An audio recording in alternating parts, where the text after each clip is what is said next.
Hello, we continue video. Today we're gonna take a look at another leaderboard team. The third in the world here, that boy Jay, was running this team here with the Gudra, and honestly, this was one of the most broken teams I have used so far this season. This is insane. Every single battle that I did with this team is in this video. Also a little bit of a longer video, so I can talk a little bit more about it. Very good team, like honestly, so strong to play. Would really recommend you to try it out. Yes, there are going to be some issues for this team. For example, if you take a look at it, lead of a Dragonite, for example, can be quite a little bit of a trickier one, but still there are ways of playing around it, and we're gonna take a look here today at this beautiful team. We have the lead of the Typhlosion. Actually did record some battles already with Shadow Typhlosion as well. Might make another video about a different team that also worked out really well. But this team here honestly was amazing. Like, this team I can highly recommend you to try out. We are going to be able to go ahead and go even for another Frenzy Plant here against that Steelix, which is going to be lovely, as we are going to be able to go into a good run. And with this, the first game is already over, as that Ninetales is going to have no play against our Typhlosion. Next opponent coming through, a lovely lead for us as well. Here a lot of people just don't expect fire type Pokemon, which you can see as well already from the face up from the opponent being a jump bluff against the Typhlosion. That is going to be a great matchup for us, as we can go for the Blast Burn as well. Thunder Punch does not do enough damage.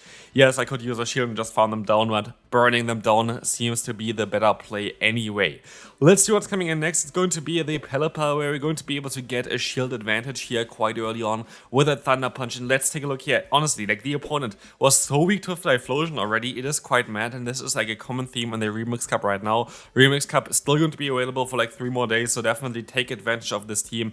In comes the opponent's Galvantula. This is going to be a matchup where we can at least go for the Awkward Tail. They might be able to farm me down, but I hope that one Incinerate is enough from this range, and it is. It does like half of the opponent's health, which is quite mad. Incinerate damage is still going to come through, and with that we can go for the full farm down with our Superior. We have 2 shields left. There's no real reason to, not shield anything up here, and so we can just go for the full farm down. Moving on to the third game, we're going to have the Elite of Gligar. This is going to be quite an interesting one here. What he can do is he can always win this in the 2-shield scenario, which is quite nice, honestly, just because of Incinerate damage. Look at the health of the opponent and look at our health. What I always do is I go for the Blast Burn here. Yes, Thunder Punch would most likely get the shield as well from the opponent, but if they no shield, they actually still survive it, and you're going to be 2 shields down. So going for the Blast Burn is just the safest play that you can go for. And look at this, now we have so much energy that we can use against whatever is coming in next. Is going to be the Poliwrath, and I make a huge mistake here. I should have just went for the charge move, and this charge move would have literally just won me the game, but I didn't, and that is quite annoying because now we're in such a bad spot. Because if I went for the Thunder Punch, I very likely would have just got a shield from the opponent, and then they would have been shieldless, and we have basically 2 Pokemon that can one-shot the other Pokemon from the opponent. But because of the shield, they can use it here now. They can align themselves against the Gudra, they can knock me out here, and I am in such a very horrible spot basically.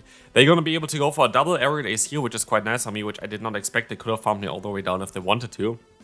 And so this kind of brings me back into the game. We have to overfarm. We went for the CMP tie here, which we are going to be able to win with our Superior. And so this Frenzy Plant is going to take the knockout as Poliwrath is coming back in. We are going to be able to go for that Frenzy Plant and knock them out.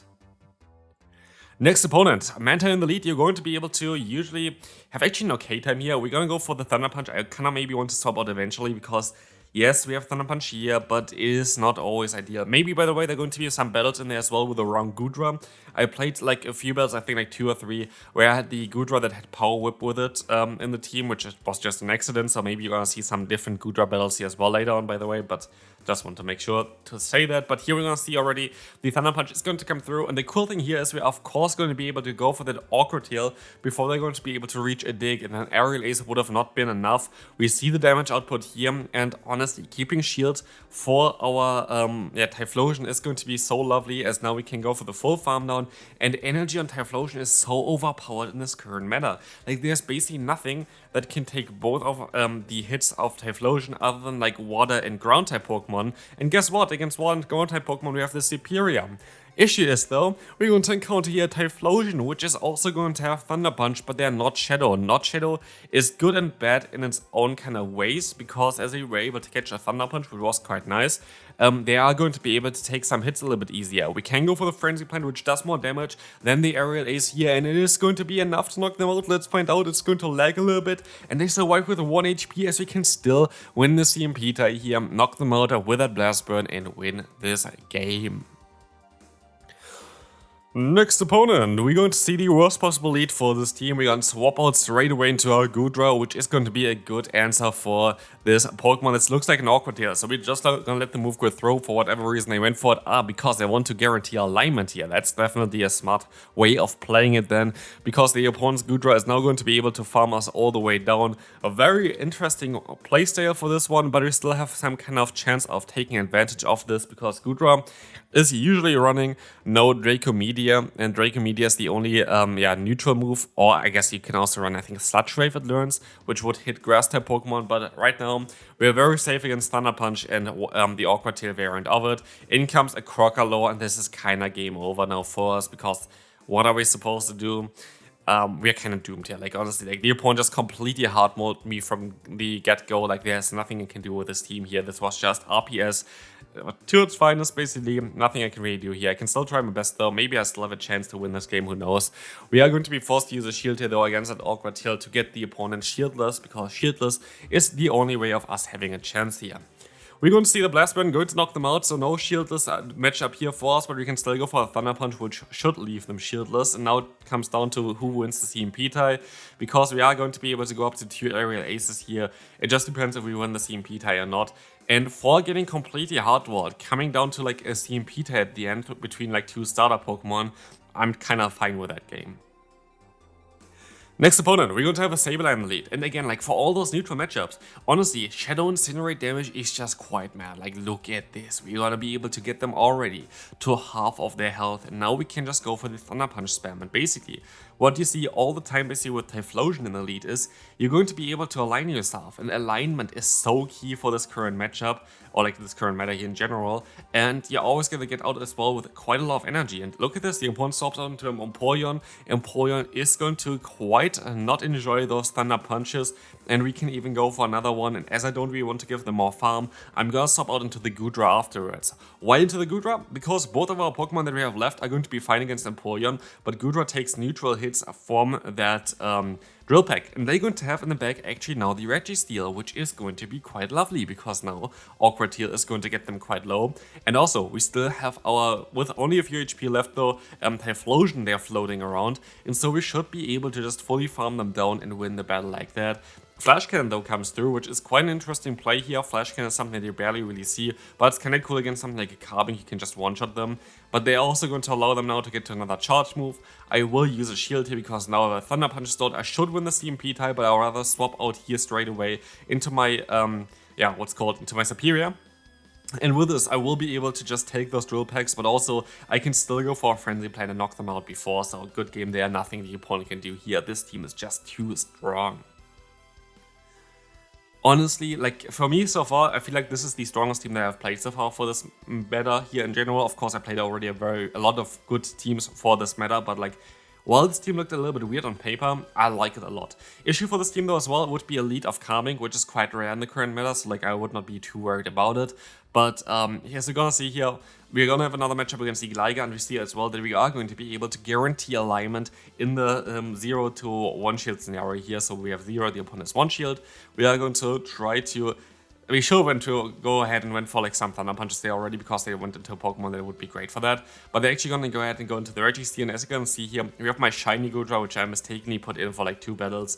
And it doesn't really matter here, because we didn't have to go for the Thunder Punch, we just go for the Awkward Tails anyway, so there makes 0 difference between having this Pokemon in or the other one before. I just hope that they're going to knock me out straight away, which they are going to be able to do, which is quite nice. So we can go for 2 moves here onto our Typhlosion. And I kind of maybe would like to swap out afterwards. Let's see what we're going to do here. I decide to swap out now, and this was actually quite a big mistake by me, because the opponent went for one extra fast move, which I did not expect. So if I went just for the double Thunder Punch, I would have won the battle immediately, because I would basically get the first one off while they go for the fast move, and then the second one I would win the CMP tie against them. And so yeah, sadly at this point I kind of like lost the game because of how I played this, because I tried to play it perfectly. But the opponent made a huge mistake in the beginning, like with going for one extra fast move, but we didn't take advantage because I didn't expect it. So good game there. Could have been winnable as well. Like so far also the losses are kind of very, very close. Lovely lead here. Let's see what's something against going to be a Poliwrath. What I would recommend here is to always go for a Thunder Punch, because here are two things. Either the opponent lets it go through and you're going to be able to farm them down with your Superior, or the opponent going to use a shield and you're just going to knock them out with your Superior. So like you're always going to get a nice advantage with that, which is going to be great. Of course, Icy Wind still coming through here, which is totally fine. But what we will see now as well is you can go, like I can go ahead, of course it's my gameplay here, I can go ahead and go for a Frenzy Plant that is going to be able to get them quite low. I can go for another Frenzy Plant afterwards as well if I want to, but they decided to go for their own charge move. I think they're still locked into this matchup, I'm not too sure, but they actually swapped out already and I cannot swap out yet, and so I have to go for a Thunder Punch against a Shadow Swampert, because they know it's just a Thunder Punch, they let the move go through, their mistake, because now Goodra will be able to fully farm him down, and so that's going to be game as well. Goodbye there. Next opponent, we're going to have the Poliwrath in the lead. That is going to be a matchup where we kind of want to go for a Thunder Punch as well.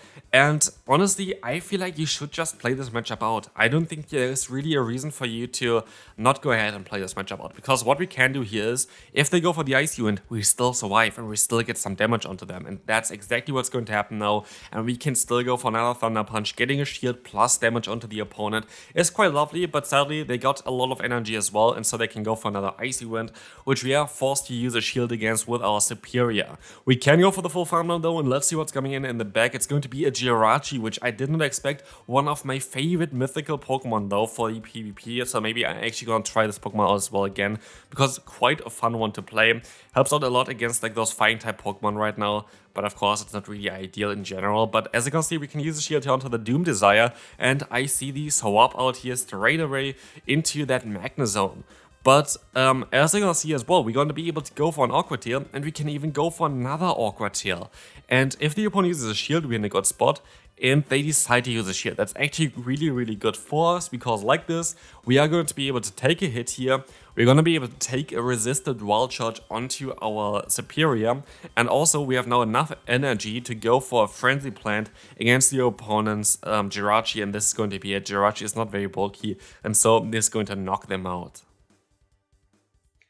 Next opponent, we're going to have the Magnezone straight away in the lead as I swap out into the Gligar, which I can stay in if I want to, but I want to swap and catch the move onto my Goodra instead, while keeping all my energy onto my Typhlosion, which can be a crucial thing for the late game as well. We're going to use a shield here because basically what we're going to see here is either they're going to go back into the Magnezone, where we're going to have the Aqua Tail stored for him, or for whatever they have in the back, and we have great coverage for the meta in general with Goodra. So let's see, it's going to be again the Magnezone. Look at this, we can just go for a double Aqua Tail, get the shield back, and we're going to be in a great position just to try to either knock them out here already, or try to knock them out with one more Incinerate. And so honestly, the opponent is actually going to just go down into Gelatin. Like, that's game. Like, that is game. Nothing the opponent can do here anymore. We can just go ahead and go for a Thunder Punch. Like, what do they really want to do? We have a ton of energy on our Typhlosion. We can take hits on our Superior. And the opponent's still going to try to prolong this one for whatever reason. And I don't really know why, but because, like, what do you expect is going to happen here? Like, this game has been over since you swapped out into your Jason as soon as you saw basically my final Pokemon.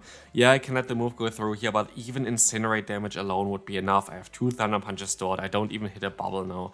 And yeah, that's going to be it for this game. Here we're going to be with a little bit of a spicier one. Yes, it's a little bit difficult to deal with Dragonite, I would say. But what you can actually do is you can get a shield in the beginning by just going for a Thunder Punch. I would swap out afterwards. Yes, you have to use a shield against the Dragon Claw as well. But basically what this did here is you kind of put them into range where you should be able to farm them down, or like go for an aerial ace and knock them out then afterwards with your Superior, which might be ideal for you as well in late game. But It really depends on what they're going to do here at the back. We're going to decide to let the move go through with the Icy Wind, as we can go for the full farm down. My hope now is that we are going to be able to just go ahead and go for those aerial aces against that Dragonite. That should be kind of enough to knock them out, but they have a Ferrothorn on the back. And this game was really annoying me. Why? Because the game is going to come down to me getting 2 insane frame drops, which is going to kind of impact the game quite a bit, which you're going to see here now. So basically, my game plan here is always to try to keep a little bit more than an aerial ace, because they still have a shield left, and basically their play is to try to get me low here and then try to sweep me endgame with that Dragonite. But like, I have to go for 2 aerial aces against the Dragonite, because they're going to use the shield there, because aerial ace is going to do the most amount of damage against the Dragonite. But basically, what you're going to see now, I think it's going to be, I don't know like how visible it is. Here you saw like some frame drops already where I would have got to move before, where I lost 1 fast move already, which is really annoying. So that was kind of impactful. Here, I cannot go for that, which is all totally fine. But like, yeah, I already should have had 1 more fast move and also would have knocked out the Ferrothorn in time as well. So that would have been definitely already a different game. Here, I can still knock them out. But not only this, I would actually be able to still get to a move here. But look at the frame drop. I am not able to go for the charge move. I would have won the CMP tie, and I lose the game completely just because of Niantic. Which is quite ridiculous, isn't it? But yeah, anyway, like this team is so good. Like this team is so strong. I would really recommend you to try it out. Here against the Gudra Mirror, we got 1 Incinerate damage in before, which allows us to use a shield. Muddy Water was actually quite scary, because if they would have got a debuff with that one, I would have lost this matchup, and this would have been very difficult for us. But like this, we are going to be able to align ourselves. We have Awkward Tails against that Steelix, we have Fire type damage against that Steelix. We're going to have a great time against that Steelix. And so here we're just going to try to go for the Incinerate down, get a ton of energy against the opponent. This should put them even into range where I can fast move them down with a Vine Whip, which is going to be great as well. They swap out into the Deoxys. I can bait them with a Thunder Punch, because at this point they kind of have to use shields anyway. We're going to swap out. We have the Thunder Punch still stored, and so we can go ahead and go for that Frenzy Plant to try to get them a little bit lower. And after the Frenzy Plant hits, we should just only need to go for some aerial aces in order to knock them out. Let's see here. We decide to let the first move go through. We're expecting like a Rock Slide, but it's actually a Psycho Boost, which makes this game a little bit more difficult, because I did not expect them to go for that, but also kind of a little bit easier as well at the same time, because now their damage output is so small, and the only thing that I really have to do here now is to get rid of that Steelix, which is coming in next. I have to go for the aerial ace to outspeed them. I think I could have farmed them down as well, to be fair, but like this, we are going to be able to knock them out. We still have that Thunder Punch stored, and Thunder Punch is definitely going to be enough at this range. We win the CMP tie, and this is going to be it for this video. Honestly, this team is amazing. If you want to climb a little bit, would really recommend you to try this team out. Should be quite accessible for most people as well, and I hope you enjoyed this video. If you did, feel free to leave a like, check out the video on the screen about Greninja and the Master League, and I'll see you then. Bye bye.